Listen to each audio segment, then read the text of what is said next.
बिस्मिल्लाहिर्रहमानिर्रहीम, अस्सलाम वालेकुम। मैं हूं आपका होस्ट चौधरी इरफान ज़हीर और आपको स्पोर्ट्स ऑन में वेलकम कहता हूं।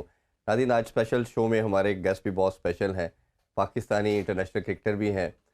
इनकी मज़ीद बात करें तो लेवल 3 कोचिंग भी कर चुके हैं और लेवल 4 के कैंडिडेट भी अब हैं। इसके साथ मज़ीद बात करें तो इनके जो दबंग तबसरे हैं वो भी हम सब बड़े शौक़ से सुनते हैं।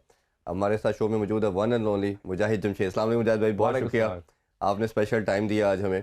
नहीं, थैंक यू वेरी मच। आपका क्या, आपने इनवाइट किया तो हम आपकी तरफ देखते हैं कि जिन्हें कब इरफान बुलाए तो हम भी अपने दिल की बातें करें। इट्स रियली ऑनर जी, आप हमेशा जब भी आपको दावत दी आप आते हैं। अच्छा मुजाहिद भाई, before proceeding all the things जो भी करंट चल रही है, थोड़ा सा आपके कैरियर के हवाले से बात करें कि आप उन प्लेयर्स में से हैं जिन्होंने हर लेवल पे क्रिकेट खेली। अंडर 19 में भी हमने देखा आप कैप्टन भी रहे, ए टीम के साथ भी रहे, पाकिस्तान की भी नुमाइंदगी की। थोड़ा सा अगर जर्नी अपने चाहने वालों के लिए, अपने फैंस के लिए बताना चाहें, किस तरह जर्नी स्टार्ट की और टीम में जब नाम आया तो शेयर करना चाहें प्लीज़। देखो इरफान, ये बड़ा अच्छा टॉपिक है क्योंकि कुछ चीज़ें ऐसी हैं कि हम रिसेंटली भी सुनते हैं कि जी चीफ सेलेक्टर ने 17 टेस्ट मैच खेले तो वो कैसे हो सकता है। लेकिन थोड़ा सा पीछे जाएँ तो हमने ऐसे चीफ सेलेक्टर भी देखे जिन्होंने एक टेस्ट खेला, जिसमें अजहर खान हो गया या हारून रशीद साहब हो गए, मेरे कोच भी रह चुके हैं, इकबाल कासिम हो गया, और कई ऐसे हैं जो थोड़ी सी क्रिकेट खेले लेकिन वो चीफ सेलेक्टर बने। आया वसीम पे भी इतना ज़्यादा क्रिटिसाइज क्यों? ठीक है, मींस के मीडिया बहुत स्ट्रॉन्ग है, ये बातें अक्सर ओपन भी होती हैं और पब्लिक में भी होती हैं और उसके बाद बंद कमरे में भी होती हैं। लेकिन ऐसा नहीं है, क्योंकि जिस तरह भी आपने स्टार्ट किया मेरे से, तो मैं एक प्रॉपर ग्रास रूट प्रोडक्ट हूँ जिसने अंडर 16 से लेके हर लेवल पे वो क्रिकेट खेली। और इसके साथ साथ यूनिवर्सिटी, पाकिस्तान यूनिवर्सिटी और पंजाब यूनिवर्सिटी, वो सारे स्टेप्स मैंने लिए उस पाकिस्तान को खेलने के लिए, जो एक मैं समझता हूँ कि इसको कह सकते हैं ग्रास रूट लेवल। ठीक, तो उस ग्रास रूट अगर एज ए चीफ सेलेक्टर बनता हूँ तो मैं तो उन सारी चीज़ों को क्वालिफाई करता हूँ, क्योंकि मुझे नीचे की क्रिकेट से लेके ऊपर वाली क्रिकेट और उसकी जो फीलिंग्स होती है, हार्ट बीट किस तरह की होती है, किस तरह के आपके। अच्छा, मैं ये क्वेश्चन आगे पूछना था लेकिन आपने जिक्र किया तो मैं इधर ही पूछ लेता हूँ। बड़ा हमने लास्ट रजीम में बड़ा आपका नाम सुनने में आ रहा था कि आपको सिलेक्शन कमेटी का पार्ट रखा जा रहा है या वुमेन सेलेक्टर भी बनाया जा रहा है, तो उसमें क्या डेवलपमेंट हुई और अभी जो नया रजीम आई इन्होंने आपसे कांटेक्ट किया क्या? अभी तो तक तो किसी ने कांटेक्ट नहीं किया। हाँ, मेरा जो नोटिफिकेशन है बिल्कुल रिमीज़ की टेबल पे पड़ा हुआ था। आपको भी मैंने मेरा ख्याल एक मौके पे बात की थी कि मेरा नोटिफिकेशन सिर्फ निकलना है as a chief selector for women cricket. तो उसमें देखें, आपने तो सर्विसेज देनी है, आपने अपना एक्सपीरियंस कहीं ना कहीं तो उसका यूटिलाइज़ करना है। तो वो वही फीलिंग्स मेरे अंदर थी कि कहीं ना कहीं वुमेन क्रिकेट जो कि ग्रेजुअली इम्प्रूव कर रही है और उनके कंपटीशन भी ज़्यादा होने शुरू हो गए और उनको जो डेवलपमेंट प्रोग्राम्स हैं उनके, वो भी ठीक डायरेक्शन पे जा रहे हैं। तो क्यों नहीं मैं भी अपनी जो सर्विसेज है उस डायरेक्शन में दूं, जहाँ पे मैं अपना एक्सपीरियंस यूटिलाइज़ करते हुए कोई ना कोई प्लेयर्स जो है पाकिस्तान के लिए कोई ऐसा, कई दफ़ा ऐसा होता है कि आपकी नज़रों से ऐसा प्लेयर गुजर जाता है। अभी एक मैंने प्लेयर देखी, लाहौर से खेलती थी, शिवाल नाम है उसका, I think so.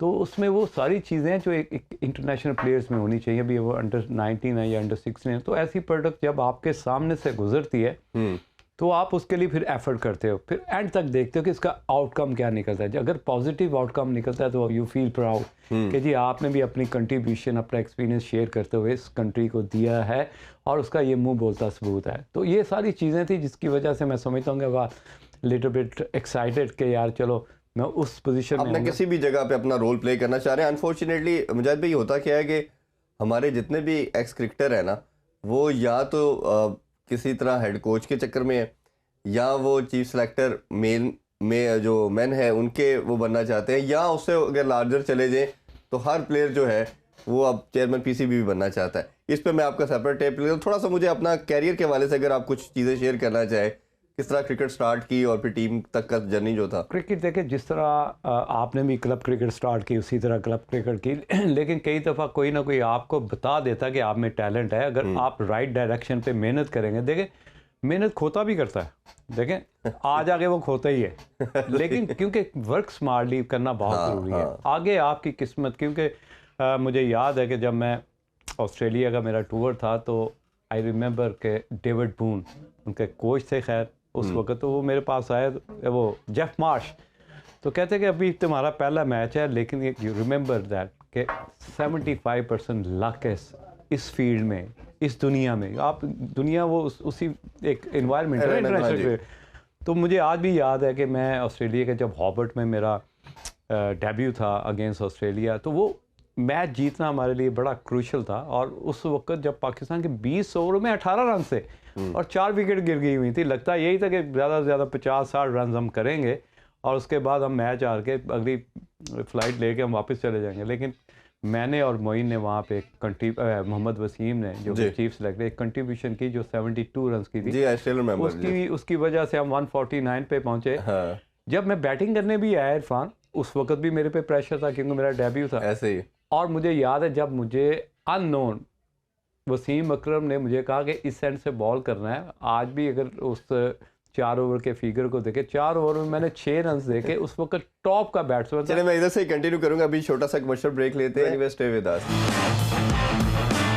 Welcome back in sports on, और हम बात कर रहे हैं मुजाहिद जमशेद साहब से। अच्छा मुजाहिद भाई, हमने जैसे आपके कैरियर की बात कर रहे थे ब्रेक से पहले, उसके बाद फिर हमने देखा कि आप इंग्लैंड सेटल हो गए और फिर आप कोचिंग की तरफ चले गए। आप उन शायद कुछ you are just among in few players जिन्होंने लेवल 3 किया हुआ और you are the candidate for level 4 as well. तो कोचिंग में आने का क्या डिसीजन था और उस पर अभी अपना फ्यूचर क्या देख रहे हैं आप? देखिए, कोचिंग में आने का एक तो आपके पास एक वास्ट एक्सपीरियंस होता है जिसको आप कहीं ना कहीं यूटिलाइज़ करना चाहते हैं, क्योंकि अगर आप कोई भी ज़िंदगी में कोई 10,000 घंटे कोई भी काम कर लें, चाहे आप एज ए क्रिकेट एक्सपर्ट, चाहे एज ए क्रिकेट एंकर या एज ए स्पोर्ट्स एंकर कोई काम करेंगे, तो आप उस चीज़ में मास्टर हो जाएंगे, जिसको हम मास्टर क्लास कहते हैं। तो यही सोच के कि मैंने तो ऑब्वियसली सारी ज़िंदगी स्पोर्ट्स में ही ज़िंदगी गुजारी, तो वही एक्सपीरियंस मैं कहीं ना कहीं कन्वर्ट करना चाहता था। हाँ, उसमें कुछ चीज़ें ऐड मैं ज़रूर करूँगा कि कोच सिर्फ ये नहीं होता कि आप अगर बैट्समैन हैं तो आप सिर्फ बैट्समैन को बता सकते हैं। बेसिकली लेवल करने का मकसद ये होता है कि आप उस चीज़ के लिए सर्टिफाइड हो जाते हैं। क्वालिफाई होना और सर्टिफाइड होना ऑब्वियसली एक डिफरेंट। जब आप सर्टिफाइड हो जाते हैं तो आप जो चांद तारे ज़मीन की जो मूवमेंट है अकॉर्डिंगली उसको यूटिलाइज़ करते हुए बेहतर रिजल्ट कैसे ले सकते हो। आपके जो बायोमैकेनिक्स हैं, जो आपकी बॉडी की मूवमेंट है, उसको प्रॉपर इंजरी से प्रिवेंट कैसे कर सकते हो, उसको बचा कैसे सकते हो, और किस तरह आप प्लेयर्स को इन्हेंस कर सकते हो। अगर एक प्लेयर 30-40 रन करता है तो इसका मतलब उसको खेलना तो आता है। ठीक, अगर आया उसको मेंटल प्रॉब्लम है या उसकी फिजिकल प्रॉब्लम है, वहाँ पे जाके जहाँ पे वो 35-40 रन पे वो कहीं ना कहीं थोड़ी सी लैग करता है उस चीज़ को, जिसको उसको इन्हेंस करना है टू कन्वर्ट इनटू 70-80 रन। ठीक बात, क्योंकि नोबडी इज़ ए 100% लाइफ। यही फार्मूला लेके जब आप लेवल सर्टिफाइड होते हैं तो आपको उन चीज़ों का पता चल जाता है, प्रोसेस का पता चल जाता है कि आपने इन्हेंस प्लेयर को किस तरह करना है, प्लेयर्स को डेवलपमेंट प्रोग्राम किस तरह देना है, उनकी फिज़िकल कंडीशन और उनकी जो इंजरी है उसको कैसे आपने सेव करना है। ये वो सारी चीज़ें होती हैं जो आपके एक्सपीरियंस के साथ सर्टिफिकेट जुड़ता है तो एक बम बन जाता है। अच्छा, इसमें एक चीज़ मैं आपसे ज़रूर जानना चाहूँगा, इस लेवल पे मेरे काफ़ी कोचेस के साथ और प्लेयर से बात होती रहती है। सब ने कहा कि इस लेवल के ऊपर आके कोचिंग सिर्फ मैनेजमेंट ही है, प्लेयर 90% डेवलप होता है, थोड़ा ऑर्गेनाइज करने की ज़रूरत होती है। हमारा जो अग्रेसिव मोड था क्रिकेट का 2015 से लेके अगर हम देखें 19 तक, तो सरफराज और मिकी आर्थर के कॉम्बो बना। 16 में मिकी आर्थर ने ज्वाइन कर लिया था हमें, 3 साल बड़ा अच्छा एक रहा। फिर एक कमेटी बनती है जो वर्ल्ड कप 2019 के बाद वो उसको हटाती है, उनके कॉन्ट्रैक्ट को आगे फर्दर कंटिन्यू नहीं करती, और फिर हम एक कोच ऐसे शख्स को लगाते हैं जो पहले कैप्टन रहता है, फिर कमेटी का मेंबर होता है, बट कोचिंग एक्सपीरियंस जो है वो ज़ीरो होता है। I am talking about Misbah ul Haq. वो फिर हेड कोच भी बनते हैं, चीफ सेलेक्टर भी बनते हैं, और उसके साथ साथ वो हमने देखा कि वो बैटिंग कोच भी बनते हैं। एक ऐसे अगर क्योंकि किसी भी जॉब के लिए हमारा एक मानना है कि आपकी सीवी के जो तमाम वो क्रीडेंशियल्स हैं वो पूरे होना मैंडेटरी है। जैसे आपने लेवल 3 किया तो लेवल 2 तो हर जगह का एक बेसिक रिक्वायरमेंट है। इवन मेरा मानना तो ये शायद क्लब लेवल तक भी शायद ये अब रिक्वायरमेंट आ चुकी है। क्लब लेवल के लिए लेवल 1 होना जरूरी है, लेकिन भी बात ये चल रही है कि आप क्लब के जो है कोचेस को उनको देखने में मेरा मतलब पॉइंट ये था कि इतने निचले टीयर के ऊपर भी आप एक सर्टन क्राइटेरिया सेट कर सकते हो, तो पाकिस्तानी टीम के लिए आपने कैसे किया? दूसरा फिर ये कि वो 2 साल हमें जो उसका इम्पैक्ट जो आया कि हमारी जो क्रिकेट का जिग्रेशन था वो ख़त्म हो गया। हम एक सर्टन, एक जिसे कहना चाहिए एक आटो के ऊपर चलते हुए एक पैटर्न के ऊपर क्रिकेट खेलनी शुरू कर गई। इंग्लैंड की बात करें 2015 में जो मार पड़ी उनको एशेज़ में 5-0 की ऑस्ट्रेलिया से, उसके बाद जो पहले ही राउंड के अंदर बाहर हो गए वो 2015 के वर्ल्ड कप के बाद, जब वो बैठे तो उन्होंने फिर एंडी फ्लार को कोच इंडक्ट किया। तो उन्होंने एक ऐसी उनके अंदर एक रूह फूंकी टीम के अंदर कि उन्होंने मोड ही चेंज कर दिया इंग्लैंड का। और आज देखें T20 के अंदर नंबर 1, ODI के अंदर वर्ल्ड चैंपियन, और टेस्ट में जिस तरह की वो क्रिकेट खेल के गए हैं वो क्रिकेट ही नहीं थी, वो तो कोई अजीब तरह की चीज़ खेल के चले गए क्योंकि माइंडसेट चेंज कर दिया ना। तो आप ये पाकिस्तानी कोचिंग को कैसे देखते हैं कि क्या वो डिसीजन ठीक था? और जो अभी एक दोबारा उसके बाद फिर जो सब्सिक्वेंटली फिर हमने सकलैन मुश्ताक को कोच लगाया, आल्दो कि वो असिस्टेंट कोच के तौर पे तो कई जगहों पे काम कर चुके हैं, but as a head coach काम नहीं किया, तो इन दोनों कोचेस को कैसे देखते हैं? देखिए, मैं बिलीव करता हूँ अटैक टू डिफेंस। ठीक है, क्योंकि अगर आप देखें कि जब से मकल्लम आया, उससे पहले एंडी फ्लावर था इंग्लैंड का, उसने एक वाकई आपने बड़ी अच्छी बात कही कि उसने उनके अंदर ऐसा एक फार्मूला डिज़ाइन किया जिससे आप अटैक टू डिफेंस जाके क्योंकि अगर आपकी बेसिक्स ठीक हैं, आपकी टेक्निक ठीक है, तो आप अटैक भी जाते जाते जो रोकने वाला बॉल को उसको रोक लेंगे, लेकिन जब रोकेंगे वो भी 4 रन के लिए जाएगा। ये ऐसा फार्मूला था जो दुनिया में बड़े कम कोचेस इन चीज़ों में वर्कआउट करते हैं कि यार ये कौन सा फार्मूला। अगर आपने किसी को नेट सेशन करना है तो मैं कहता हूँ यार कि आज का जो सेशन है 45 मिनट्स का या 25 मिनट्स का, वो आपका अटैक होना चाहिए। अगर आप उसकी वीडियो बनाएं तो उसमें कहीं ना कहीं आपको वो रिफ्लेक्शन नज़र आएगा कि जो डिफेंस करने वाला बॉल उसको रोक लेगा, लेकिन लगने के बाद बल्ले जाएगा ज़ोर से।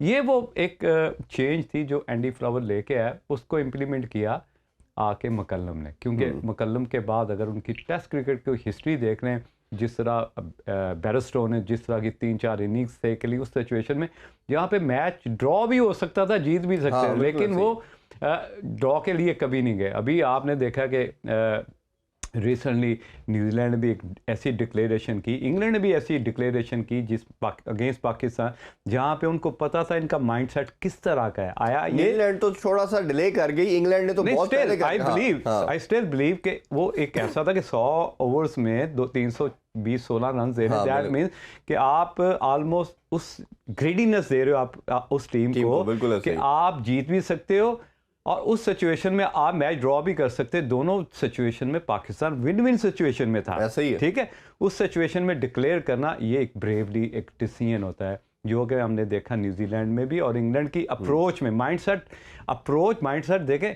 उनका एग्रेसिव कि भाई आप जीत सकते हो तो जीत लो। ये वो माइंडसेट है जिसको हम आजकल की मॉडर्न क्रिकेट में कहते हैं फियरलेस क्रिकेट। जब तक आप फियरलेस क्रिकेट नहीं खेलोगे तब तक आप उस लेवल पे नहीं पहुंच सकते जिस लेवल पे इस वक्त इंग्लैंड, ऑस्ट्रेलिया या इवन इंडिया देखें।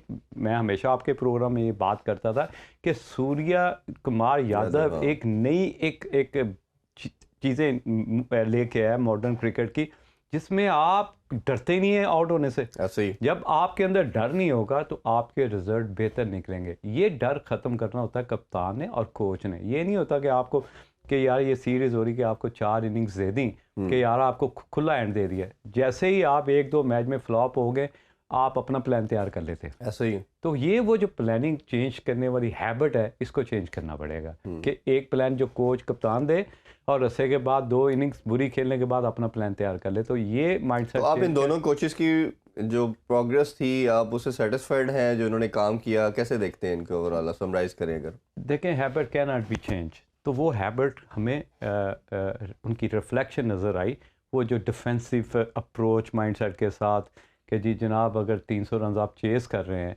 तो 200 पे अगर 5 आउट हो जाते हैं तो आप बीच में फंस जाते हैं, रुक जाते हैं कि यार एक विकेट गिरी तो हम कहीं हार ना जाएं। तो उसमें आप पहले क्या करते हैं, 20 ओवर अगर 36 ओवर रहते हैं तो आप पहले 20 ओवर जो है ना उसको डिफेंसिव खेलते हैं कि यार पहले एटलीस्ट हमारे पास 16 ओवर हों जिसको हम डिफेंस करके मैच ड्रॉ कर सके। तो इस तरह का माइंडसेट नहीं होना चाहिए, क्योंकि आपको अपोजिशन एक प्रोएक्टिव माइंडसेट के साथ आपको एक माइक्रो सेकंड अगले कप्तान से भी आगे सोचना है कि यार वो किस तरह का प्लान कर। अगर आखिरी मैच में देखें जिस मैच में सरफराज और वो उसको आउट दिया है लेफ्ट हैंडर बैट्समैन को सऊद शकील को, अगर वो आउट ना होता तो आप उसका जो कप्तान का माइंड सेट है वो टोटली चेंज हो चुका हुआ था, वो डिफेंसिव मोड में चला गया हुआ था। ये वो चीज़ें जिसका काम है कोचों का कैलकुलेशन करनी उस फार्मूले पे कि यार अगले के जो कप्तान के माइंड के साथ किस तरह खेलना है, उसके अंदर आप 2 चौके मारने के बाद या 3 चौके मारने के बाद उनके अंदर कितना फियर देख रहे हैं। आपने उनकी आई कांटेक्ट भी तो करना है, आपने उनको भी तो देखना है कि यार कप्तान हमसे डर रहा है या नहीं डर रहा है।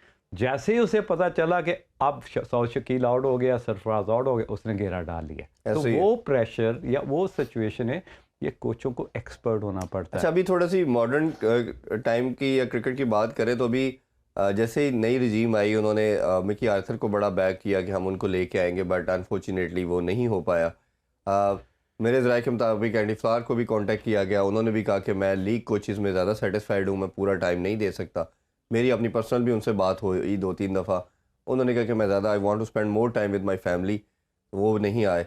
अब हमारे पास जो ऑप्शन बचती हैं टॉम मूडी है, जस्टर लैंगर है या गैरी क्रिस्टन है, तो आपको क्या लगता है, क्योंकि एक चीज़ तो बड़ा क्लियर नज़र आ रही है कि इस रजीम का माइंडसेट जो है वो फॉरेन कोचेस की तरफ है, वो पाकिस्तानी कोच की तरफ नहीं जाएंगे। उनका ख्याल यही है कि पाकिस्तानी कोच कहीं ना कहीं नेपोटिज्म में चला जाता है, फेवरेटिज्म में चला जाता है। तो आप एक तो किसके हामी हैं और आपके ख्याल में अब इनमें से कौन सा कोच ज़्यादा सूटेबल हो सकता है पाकिस्तान के लिए? देखिए, मैंने मिकी आर्थर को काम करते देखा है, उसका जो वर्किंग स्टाइल था वो बिल्कुल अकॉर्डिंगली मॉडर्न क्रिकेट थी। आप फिटनेस पे ज़ीरो टॉलरेंस थी, आपकी टाइम मैनेजमेंट में ज़ीरो टॉलरेंस थी, आपकी जो SOPs होते हैं उस पर ज़ीरो टॉलरेंस थी। तो उसके बाद जब आप ग्राउंड में होते हैं, आप किस तरह का कैरी कर रहे हैं अपनी टीम को और किस तरह आप लिंक करते हो प्लेयर्स को। ये नहीं होता कि 14 प्लेयर्स आपने अनाउंस कर दिए तो 3 प्लेयर्स टोटली डिफरेंट हो जाते हैं। उनको लिंक अप करना, उनको टीम के साथ हर वक्त एंगेज करना, क्योंकि कई दफ़ा आप देखते हैं एक बार में अगर 14 घोड़े हैं तो 2-3 तो वैसे ही रुसे रहते हैं, जिनका मुंह उस दूसरी तरफ होता है। तो ये एक साइकी है, एक नेचर के अगेंस्ट और विद द नेचर आपको जाना पड़ता है एज ए कोच कि कौन कौन सी चीज़ों पे आपको इंटरनल चीज़ों को देखना पड़ता है, फीलिंग्स को देखना पड़ता है, एंगेज करना पड़ता है। तो ये बड़ा मुश्किल काम था। उस मुश्किल काम को बड़ा आसानी से किया आपके मिकी आर्थर ने। फिटनेस लेवल बहुत था, एग्रेशन बहुत थी। सारे लड़के जितने भी अभी खेल रहे हैं 90% उसी लॉट के थे जिसमें बिल्कुल देखें आप उसके, मैंने तो कई दफ़ा उसको जो सेशन है उसको भी डिज़ाइन करते देखा। बहुत आउटस्टैंडिंग किस्म के उसके सेशन डिज़ाइनिंग थी, एग्रेशन होती, खुद बड़ा फिट था। ये बड़ी इंपॉर्टेंट चीज़ होती है कि आपका फिट होना बहुत ज़रूरी है, क्योंकि कई दफ़ा अगर यूसुफ है एज ए बैटिंग कंसल्टेंट तो ऊपर वाले जो उसके नंबर वाले बैट्समैन थे उन्होंने वहाँ पे परफॉर्म किया, क्योंकि आपका ओरा जो है, रेस जो निकलती है आपकी बॉडी से कहीं ना कहीं आपको फेवर कर रही होती है कि यार अगर यूसुफ आसपास है तो वो किस तरह का आपके अंदर इंडक्ट हो रहा है, अपना एक्सपीरियंस किस तरह शेयर कर रहा है। अभी एक छोटा सा ब्रेक लेते हैं, ब्रेक से वापस आपसे बात करूंगा कैप्टनसी के हवाले से भी। नाज़रीन कहीं ना जाइएगा, हमारे साथ से ये मिलते हैं आफ्टर शॉर्ट ब्रेक। नहीं चाहिए, आपका भी इस पर पॉइंट ऑफ व्यू जानना चाहेंगे। दूसरा ये बताइए कि क्या जो चेयरमैन की सीट है, चेयरमैन PCB की सीट है, मोस्टली लोगों का स्कूल ऑफ थॉट ये है कि ये एडमिनिस्ट्रेशन की जॉब है, एडमिनिस्ट्रेशन की सीट है, इसके लिए लाजमी नहीं है क्रिकेटर हो। और कुछ क्रिकेटर्स का, जैसे रमीज साहब आए तो उनका था स्टांस कि क्रिकेटर ही होना चाहिए, ये किसी और की जागीर नहीं है, तो हमें इसको लेके चलना है। आपका क्या इस पे पॉइंट ऑफ व्यू है? देखिए वही, अगर आप उस गली से गुजरे हो, मैनेजमेंट की गली से गुजरे हैं, तो फिर तो आप सर्टिफाइड हैं कि आप इस टॉपिक पे बात कर सकते हैं और आप जस्टिफाई भी कर सकते हैं कि ये क्रिकेटर को होना चाहिए। लेकिन ये हमें नहीं भूलना चाहिए इरफान कि इसके साथ हमें एजुकेशन भी चाहिए और मैनेजमेंट स्किल भी चाहिए। और उस गली से भी आप गुजरे हो कि आपने एटलीस्ट आपके पीछे एक प्रोफाइल हो कि आपने मैनेजमेंट, जिस तरह रमीज़ था उसके पास एक प्रोफाइल थी, इस प्रोसेस से गुजरा हुआ था। जैसे ही अगर आप इस बात करेंगे क्रिकेटर को ही होना चाहिए, तो मैं समझता हूँ यहाँ पे मेरा थोड़ा सा इख्तलाफ करता हूँ रमीज़ भाई से, क्योंकि इस तरह चलता नहीं है। देखिए मैनेजमेंट स्किल जिस तरह सेठी साहब आए, मैं ये तो नहीं कहूँगा कि वो उनका जो PSL का एक्सपीरियंस था, मैनेजमेंट का एक्सपीरियंस का काम तो बहुत पहले स्टार्ट हुआ था, लेकिन कई दफ़ा आपके फेवर में चली जाती वो चीज़ें जिसके लिए आप पिछली जो आपकी लॉट है वो काम कर रही होती है। तो PSL का जो क्रेडिट है वो टोटली नजम सेठी साहब के अकाउंट में गिरा। जिसकी वजह से आज भी वो इस चीज़ को बड़े प्राउडली किसी भी प्रेस कॉन्फ्रेंस में उनके लेफ़्ट राइट लोग जितने भी खड़े होते हैं वो इस चीज़ को बड़ा उसको भी हैप्पी करने के लिए ये बात करते हैं कि जी PSL बड़ा नजब सेठी साहब की मैनेजमेंट में बड़ा फल फूल रहा था या उनकी वजह से ये स्टार्ट हुआ। ऐसा नहीं है, काम पीछे से स्टार्ट होता है। कई दफ़ा आपके ग्राउंड में क्रेडिबिलिटी में वो आ जाती है। तो यही हमने देखा है कि जो मैनेजमेंट PSL आया, फिर बाहर से क्रिकेट पाकिस्तान का रिवाइवल हुआ। देखिए वो टाइम हो चुका हुआ था। देखें इरफान भाई, बात ये है कि जब वो आए तो टाइम हो चुका हुआ था कि कई दफ़ा दरवाज़ा खुलने का टाइम हो चुका होता ना, तो दरवाज़ा खुलने का ये मैं उनको क्रेडिट नहीं दूंगा यहाँ पे बैठ के, लेकिन वो दरवाज़ा खुलने का टाइम हो चुका हुआ था। वो जैसे उन्होंने टेक ओवर हुआ, हाँ आप एक सर्टन लक ज़रूर लेके आते हैं जो आपके अकाउंट में होती है और जो कैरी कर रहे होते हैं। आपकी फैमिली बैकग्राउंड ठीक है, आपकी हिस्ट्री ठीक है, आपके अंदर बहुत ज़्यादा सक्सेसेस हैं, आप एक ग्रेट मीडिया एडवाइज़र हो, आप मीडिया के बहुत बड़े एक जाइंट हैं आप, तो ये सारे वो क्रेडिट है। तो फिर वो एक बॉक्स में टिक टिक टिक करते हैं ना, तो वो जैसे ही वो आए तो उनके ये भी टिक चला गया कि जी इंटरनेशनल क्रिकेट उनकी वजह से आई, हमें क्रेडिट देना चाहिए कि उन्होंने उसको संभाला अच्छे से। उन्होंने जितने भी ओवर कंट्री से जो कि क्रिकेटिंग रिलेटेड थे उनके साथ उनके ताल्लुकात अच्छे थे, उनकी मीटिंग्स बड़ी अच्छी थी, उनको पता था कि मैंने कौन सी डायरेक्शन में काम करना है। तो ये सारी चीज़ें थी। लेकिन रमीज़ भाई के दौर में थोड़ी सी चीज़ें लैग ज़रूर हुई कि वो ऐसे क्रिकेटर्स इग्नोर हुए जिनके पास नॉलेज बहुत था। एक बंदा बहुत काम कर सकता था, वहाँ पे 40 बंदे रख दिए, वो 40 का एक बंदा काम नहीं कर सकता था। ये चीज़ें लैग की हैं कि आपका जो विज़न है, विज़न के साथ आपको वेल कनेक्टेड ऐसे प्लेयर्स। कुछ मेनली 3 चीज़ें उनकी प्लस बताएं रजीम के अंदर, और कौन सी 2-3 चीज़ें आपको लगता है जो होनी चाहिए थी नहीं हुई? देखिए मैं समझता हूँ कि क्रिकेट जैसी भी हो, क्रिकेट और डिपार्टमेंट क्रिकेट में कभी ये लाइन आनी नहीं चाहिए, ये ब्लॉक नहीं आना चाहिए, क्योंकि आप किसी को खुश करने के लिए डिपार्टमेंट क्रिकेट नहीं बंद कर सकते। क्योंकि डिपार्टमेंट क्रिकेट की हिस्ट्री है कि उन्होंने बहुत प्लेयर्स जो है पाकिस्तान क्रिकेट टीम को दिए। उसकी मेन रीज़न ये है, हम भी बी बैंक के लिए खेले, उसकी वजह ये है कि जब आप बैंकों के लिए खेलते हैं या डिपार्टमेंट के लिए खेलते हैं तो आपको हमेशा इंटरनेशनल क्रिकेट की फीलिंग्स मिलती है। आप अच्छे होटल्स में रहते हैं, आपकी मूवमेंट ठीक होती है, वो सारी चीज़ें आप जो इंटरनेशनल क्रिकेट में देखना चाहते हो या फील करना चाहते हो वो डिपार्टमेंट क्रिकेट में मिलती हैं। अच्छे कोचेस मिलते हैं, अच्छे एडवाइज़र मिलते हैं, मेंटोर मिलते हैं, आपको एक लाइफस्टाइल कि हर वक्त अपडेट देते रहते हैं कि इंटरनेशनल क्रिकेट किस तरफ जा रही है, कौन सा अपडेट कर रहा है, आपने इसको चैलेंज लेके करना है। वो सारे आपको टारगेट्स दिए जाते हैं जो कि इंटरनेशनल क्रिकेट में आपके प्लस जाते हैं। तो ये चाहे ये रजीम आए या पिछली रजीम आए, डिपार्टमेंट क्रिकेट को नहीं ख़त्म होना चाहिए। यहाँ पे रमीज़ भाई को स्टैंड लेना चाहिए था। ये मैं इस रजीम को क्रेडिट नहीं दूंगा कि यार डिपार्टमेंट क्रिकेट के लिए नोटिफिकेशन निकल रहे हैं या उनको लेटर लिख दिया गया कि जी डिपार्टमेंट क्रिकेट जो क्रिकेट है वो स्टार्ट करें।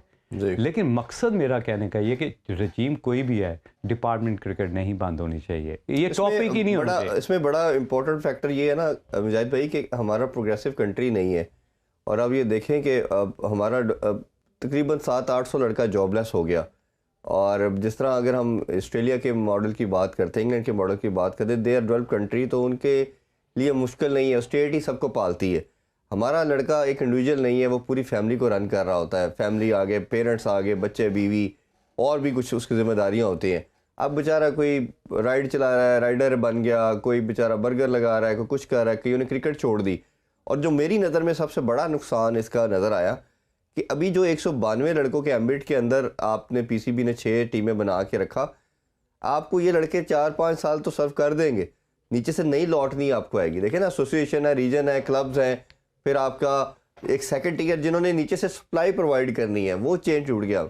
मेरा प्रपोजल रमीज़ साहब को भी यही था, और अभी भी मेरा सेठी साहब को भी मैंने मैसेज किया कि किसी तरह आप दोनों को पैरेलल भी लेके चल सकते थे कि आप ऊपर 192 के लड़के को, ठीक है आपका खान साहब का विजन से मैं एग्री करता हूँ कि 6 टीमें हैं, वो आपका लाहौर कराची का मैच है, उसमें इंटरेस्ट ज़्यादा है, हर बंदा फॉलो करेगा। शायद बैंकों को शायद या किसी डिपार्टमेंट को उस तरह फॉलो ना करे, बट वो ने आपके लॉर्ड को संभाला हुआ ना, आपके लड़कों को सब संभाला। लेकिन मेरा यहाँ पे एक सवाल है आपसे। चले मैं मानता हूँ कि जी कराची लाहौर का मैच है, क्राउड का है, फॉलोशिप का है। या तो हमने क्राउड भरते देखे हो, लोग फॉलो करते हुए देखे हो कि जी हम कराची से 10, जिस तरह इंग्लैंड में होता है, मैं क्रिकेट खेल रहा हूँ, मैंने 3-4 ऐसे फाइनल खेले हैं जब सुबह नाश्ता होता था क्लब के अंदर, क्लब के फिर लोग इकट्ठे होने शुरू होते थे, इकट्ठे होने के बाद उनकी अपनी वैन्स होती थी, बड़ी बड़ी कोचेस, 8-10 कोचेस, फिर वहाँ पे उन्होंने अपने टेंट लगाने, टेंट के बाद जनाब मैच देखना, फिर उसको सपोर्ट करना। हमने तो कभी ऐसा नहीं देखा ऐसा ही कि जनाब कराची से 10 कोचेस आई हैं और हम सुबह जब मैच फाइनल देखने जा रहे हैं या खेलने जा रहे हैं तो 10 वैन्स खड़ी हैं तो पता चलेगी ये कराची के सपोर्टर्स हैं। अगर इस तरह नहीं है तो फिर फ़ायदा क्या? ठीक, आप कम्युनिटी बेस अगर देखें, आपने क्रिकेट को और थोड़ा सा स्ट्रेंथन करना है, या वो प्लेयर्स जो बेचारे फाइनेंशियली स्ट्रगल करते हैं, आप हर शहर में 8-10 फैक्ट्रीज ऐसी हैं जो अच्छा पैसा कमा रही हैं, बड़े शौक से 100 देंगे, 200 देंगे, दे देते हैं जी अल्लाह के राह पे दे रहे हैं। आप उनसे जाके मीटिंग्स करें, उनको बुलाएं अपने आप पास कि भाई ये 2 प्लेयर्स आपके इलाके के हैं, हम समझते हैं कि इनको फाइनेंशियली प्रॉब्लम है, आप उनका मंथली कुछ ना कुछ लगा दें। जिस तरह एंग्रो ने अभी सपोर्ट किया, बीकन हाउस ने सपोर्ट किया, ये बड़ा प्लस पॉइंट है। मैं इस चीज़ को बड़ा हाईली अप्रिशिएट करता हूँ कि जो बच्चों की तालीम कैरी की है या पैरेलल लेके चल रहे हैं स्पोर्ट्स के साथ, क्योंकि माँ बाप को सबसे ज़्यादा एतराज़ ये होता है कि जी अगर क्रिकेट खेल रही है तो हमारी पढ़ाई अफेक्ट हो रही है, अगर पढ़ाई कर रहे हैं तो क्रिकेट अफेक्ट हो रही है। तो इसको ज्वाइंट किया रमीत ने, ये इसके क्रेडिट में जाता है। जिस तरह मैंने डिपार्टमेंट के लिए बात की कि जो डिपार्टमेंट को ख़त्म करके ये अच्छा नहीं किया, रजीम कोई भी हो इस चीज़ की तरफ देखना ही नहीं चाहिए कि भाई अपना वो काम कर रहे हैं, उनको काम करने दे। एक तो प्लेयर्स जुड़े हुए हैं, एक वो जब छोटे होते हैं तो एक ख्वाब देखते हैं कि मैंने हबीब बैंक के लिए पहले खेलना है, पहले बिल्कुल, उसके बाद पाकिस्तान को टच करना है ना। ऐसे कभी भी नहीं हुआ कि आप करंट सिचुएशन से निकल के एंडिंग सिचुएशन में चले जाए। यही मेरी as a cricket coach advice होती है कि जिस तरह एक कोच दूसरे को प्लेयर्स को बड़े आराम से कह देता है कि जी आज तूने 100 करना है, भाई ऐसे नहीं होता। आपने करंट सिचुएशन से निकल के आप एंडिंग सिचुएशन में चले गए, 1, 2, 3, 4, 5, 6 भी उसने रन करने हैं। तो मैं हमेशा बिलीव करता हूँ, जिस तरह सुनील गावस्कर का एक फार्मूला था या बैटिंग स्टाइल था कि वो सेशन बाय सेशन क्रिकेट खेलता था, इस तरह मॉडर्न क्रिकेट में आपने करंट सिचुएशन, चाहे पहले बॉल पे छक्का मारो, लेकिन करंट सिचुएशन से निकल के एंडिंग सिचुएशन में नहीं जाना चाहिए। सिचुएशनें चेंज होती रहती हैं, अकॉर्डिंग टू सिचुएशन जो अडेप्टेबिलिटी है उस पर आपको कमांड होना बहुत ज़रूरी है। तो ये मेरे वो चीज़ें हैं जो मैं समझता हूँ कि थोड़ा सा ऐड करके या थोड़ा सा वर्कआउट करके या थोड़ी सी एफर्ट करके बहुत बेहतर आउटकम्स लिए जा सकते हैं। बिल्कुल ठीक है। अच्छा, थोड़ी सी कैप्टनसी के वाले से भी आपका पॉइंट ऑफ व्यू जानना चाहेंगे। सरफराज का जिस तरह हमने बात की, बड़ा ज़बरदस्त किस्म का कैप्टन था, 2 साल हम नंबर 1 रहे T20 में, 11 कंसेक्टिव सीरीज़ जीती, चैम्पियन ट्रॉफी जीती, वर्ल्ड कप के भी सेमीफाइनल की दौड़ में थे हम, पॉइंट टेबल पे इक्वल थे, बट वो एक वेस्ट इंडीज़ के अगेंस्ट मैच हमें कॉस्ट कर गया। उसके बाद हमने देखा कि सरफराज को हटा के बाबर को बनाया गया। बाबर को शायद थोड़ा रन दिया जाता, फ्यूचर के पॉइंट ऑफ व्यू उसको तैयार किया जाता क्योंकि वो एक लर्निंग कैप्टन हमें नज़र आता है, बॉर्न कैप्टन तो नहीं था वो। तो एक तो उसका डिसीजन कैसा था, दूसरा ये कि मैंने आपके साथ हमने एशिया कप की ट्रांसमिशन भी की, उस टाइम भी हमने ये बात की कि जिस माइंडसेट से हमारी टीम ये क्रिकेट खेल रही है, एक टिमिड अप्रोच के साथ, आउट ना हो जाए, बैट्समैन भी उसी तरह खेल रहे हैं, ओपनर भी उसी तरह खेल रहे हैं, ये कोई बड़ा टाइटल जीत नहीं पाएंगे। हमने लास्ट वर्ल्ड कप के अंदर भी बात की थी, इस वर्ल्ड कप में भी बात की, और वही इवेंचुअली हुआ कि हम अच्छा तो खेलते हैं बिट्स एंड पीसेस में, बट कोई जैसे सेमीफाइनल या फाइनल आता है हम कोलैप्स कर जाते हैं, क्योंकि बड़ी टीमों ने हमें टारगेट किया हुआ है कि इनके अगेंस्ट अटैकिंग क्रिकेट खेलो, तो ये गिर जाते हैं।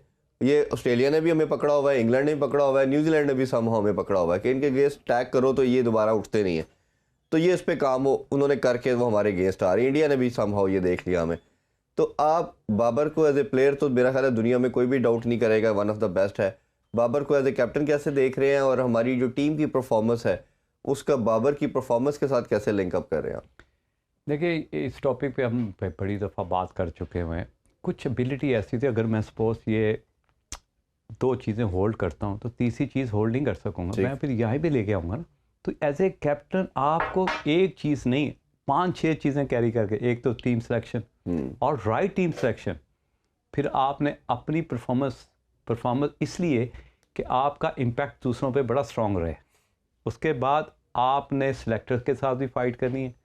उसके बाद कौन सा ऐसा, फिर दोस्तियों को भी आपने सामने रखना है कि यार एक प्लेयर ने 20 मैच पहले 2 मैच ऐसे खेले जो मैच जितवाए जी, और 20 मैच में परफॉर्मेंस नहीं किया, उसको कैरी करना उसके लिए भी मुश्किल हो जाता है।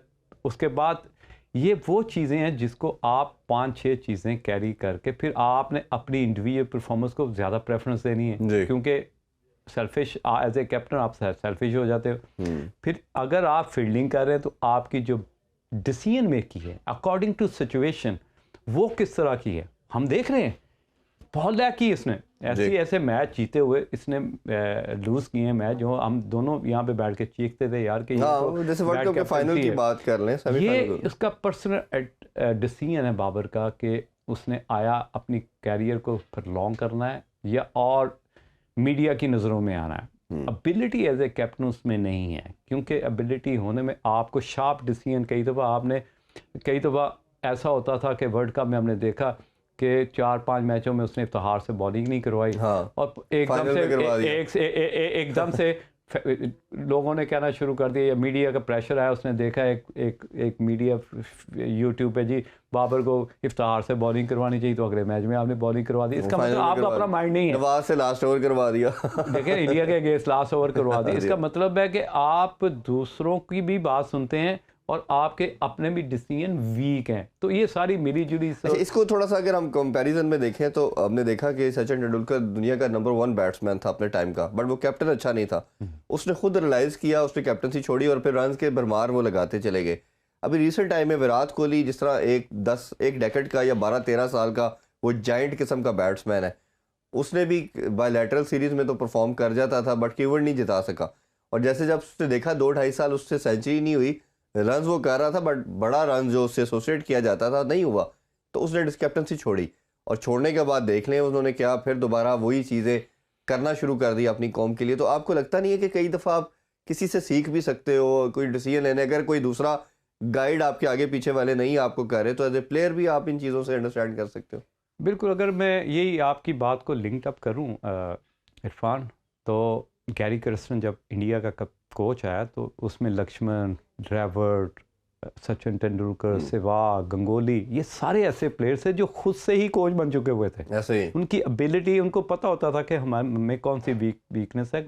तो गैरी कर्स्टन क्या कर रहा था, लास्ट सीरीज में अगेंस्ट ऑस्ट्रेलिया सचिन तेंदुलकर 3-4 मैचों में आउट हुआ तो गैरी कर्स्टन के कमरे में चला गया। उसने कहा जी मेरे से परफॉर्म नहीं हो रही, आप बताएं, कोच है।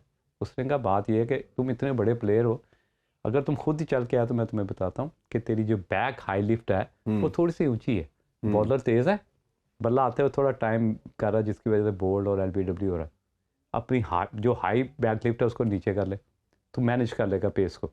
उसने वही किया और 200 कर दिया अगले 2 मैचों में। तो कोच कहीं ना कहीं अगर आप उस पर फेथ करते हो या उस पर बिलीव करके उससे आप एज ए मेंटोर उससे काम लेना चाहते हो तो इट इज ऑलवेज देयर। तो यही चीज़ें बाबर बड़ी सीरियसली लैक करता है इरफान के।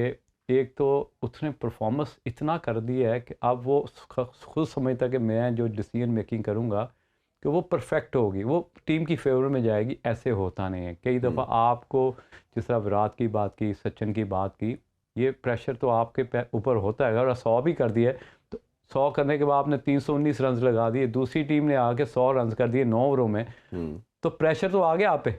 वो कहीं ना कहीं तो आपकी बॉडी में असर कर रहा होता है ना कि 1 विकेट गिरी तो आपके चेहरे पे मुस्कुराहट आ गई, 3 चौके लगे तो आप श्रिंक होना शुरू हो गया, आपकी बॉडी में इफेक्ट आना शुरू हो गया, आपका जो सोचने का तरीका है वो बिल्कुल डाउन होना शुरू हो जाता है। आप गलती पे गलती करते तो वो रिफ्लेक्शन आपकी बैटिंग में भी चलनी शुरू हो जाती है। या फिर अगर फास्ट बॉलर भी हो उसने अग्रेसिव डिसीजन लेने होते हैं, बैट्समैन थोड़े से कमज़ोर डिसीजन लेता है। तो ये सारी चीज़ें हैं जो कि वो बड़ी सीरियसली लैक करता है। और अगर इसमें वो सीख सकता है, 3 महीने दे दें, 6 महीने दे दें, आप उसको कहें जी हमारे ये टारगेट्स हैं, ये टीमों को हमने बीट करना, जिम्बाब्वे को या आयरलैंड को बीट नहीं करना, ऑस्ट्रेलिया को ऑस्ट्रेलिया में हराना है, आपने इंग्लैंड को इंग्लैंड में हराना है, तो फिर डिफरेंस नजर अच्छा, मुझे इसी नोट पे एक और लास्ट चीज़ भी बताइए कि अब डिबेट शुरू ये भी हो रही है कि 3 फॉर्मेट के 3 डिफरेंट कोचेज़ होने चाहिए, जिससे मैं तो खैर अपने पाकिस्तानी कल्चर के लिहाज से डिसएग्री करता हूँ। एक तो आप बताइए ये कैसा डिसीजन है। और टेस्ट में तो सरफराज की बात की जा रही है, और अब जहाँ तक T20 और ओडीआई की बात की जा रही है तो उसमें फिर 2-3 नाम लिए जा रहे हैं। जैसे एक शान मसूद का लिया गया, वो सब ने रिबट किया कि जब परफॉर्मेंस ही नहीं हो रही तो नाम नहीं बन सकता। फिर फर्दर हमारे पास जो 2 नाम बचते हैं वो एक शहीन शाह अफरीदी का बचता है, या हमें शादाब का नज़र आता है, क्योंकि वाइस कैप्टन भी रहा वो ओडीआई में। तो आपको क्या लगता है कि अगर लेट्स अज्यूम किसी जगह पे हम देखते हैं कि रिजवान की परफॉर्मेंस भी डिक्लाइन की तरफ है, तो बाबर अगर नहीं होता तो कौन सा ऐसा कैप्टन है जो हमें लंबा सर्व कर सकता? देखिए, आपने जो तीनों नाम लिए, बाबर की तो हम बात कर रहे हैं कि जो उसको बिल्कुल डेफिनेटली इस चीज़ पे बैठ के जो भी उसका मेंटोर है उससे बैठ के बात करनी चाहिए कि मुझे आप कप्तानी से बैकआउट करना चाहिए।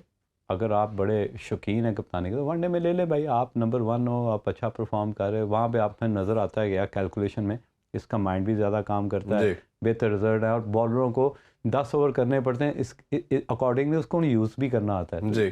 तो ये थोड़ा सा प्लस पॉइंट हम देख सकते।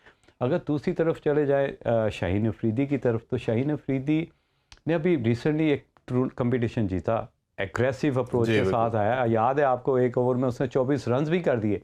वो कैप्टनसी की ही एनर्जी थी जिसने उसको फोर्स किया, वरना मैं अगर 100 साल भी सोचूं कि यार ये शाहीन अफरीदी इतने अच्छे बॉलर को 24 रन आखिरी ओवर में कर देगा तो मेरा तो दिमाग नहीं मानता। इसका मतलब उसने बॉलिंग में और बैटिंग में भी कहीं ना कहीं अब इतना सीरियस कंट्रीब्यूट किया, एज ए कैप्टन डिलीवर किया कि वो भी हकदार है। लेकिन मैं यहाँ पे गारंटी से बात कर सकता हूँ, जैसे ही वो कप्तान बनेगा तो एक तो उसकी अपनी परफॉर्मेंस, उसकी अपनी फिटनेस लेवल नीचे को जाना शुरू हो जाएगा। उसके कई वजूहत है। एक वजूहत यहाँ पे अगर मैं गिनवाना शुरू कर दूँ तो फिर मुझे काफ़ी टाइम लग जाएगा, लेकिन वो उसकी क्रिकेट जो है नीचे को जानी शुरू हो जाएगी। अगर शादाब की बात करें तो शादाब एक एग्रेसिव, एक तो बैटिंग भी उतनी अच्छी करता है, बॉलिंग भी उतनी, और दूसरा कि वो टीम को उठा के रखता है, तो वो एक बेस्ट ऑप्शन हो सकती है। अगर आप उसको सपोज इस तरह भी ले लें कि जी अगर उसको टेस्ट क्रिकेट का भी कप्तान बनाना पड़ा तो मैं कहता हूँ कि बुरी ऑप्शन नहीं है, क्योंकि वो एक तो फिट बड़ा है। अब उंगली अगर चोट लग गई उसमें तो उसका बेचारे का कसूर नहीं है। अगर हम ये कहते हैं कि जी इस एज में उसको काफ मसल है या बैक इंजरी है या वो थोड़ा सा एक सीरीज से अवॉइड कर रहा है इसलिए कि वो थोड़ा सा रेस्ट चाह रहा है या अपनी चीज़ों को लेके चलना चाह रहा है, तो हम फिर उसके बारे में क्वेश्चन मार्क डाल सकते हैं। लेकिन उसकी जो हंगर है टू परफॉर्म, वो एक प्लस पॉइंट है कि उसको कप्तान होना चाहिए।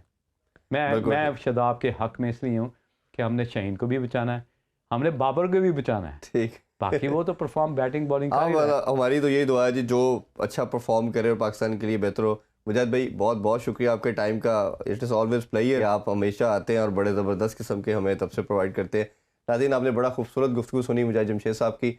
इंशाल्लाह मुलाकात होगी आपसे कल। अपना बहुत सा ख्याल रखें। अल्लाह हाफिज़। पाकिस्तान जिंदाबाद।